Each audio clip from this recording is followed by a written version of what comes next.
Hello বন্ধুরা, চলো আজ আমরা একটা জঙ্গল এঁকে ফেলি।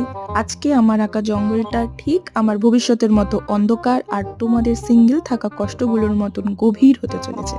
আরেকটা কথা বলি শোনো, বাজে বকাটা না আমার পরিচয়, কিন্তু তোমরা আমার কথাগুলো এত ধ্যান দিয়ে কেন শুনছো? আঁকাটার দিকে মন দাও, দেখে নাও কিভাবে আমি আঁকছি।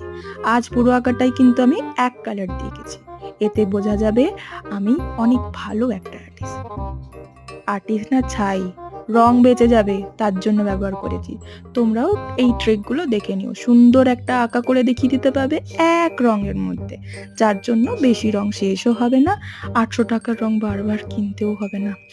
যাই হোক, পুরো আঁকাটা আমার হয়ে গেছে। গাছপাতাগুলো একটুখানি ওরম ওরম বুঝিয়ে দিও, না পারলেও পেরে যাবে। ব্রাশ একটা ভালো নিয়ে নিও, কাঁচি দিয়ে কেটাই ছাটাই করে এরকম কালারগুলো ফুটিয়ে তোলা যাবে। ভিডিও আমার পুরো শেষ, তোমরাও পুরোটা দেখে নিয়েছো। লাইক আর সাবস্ক্রাইব করে দিও।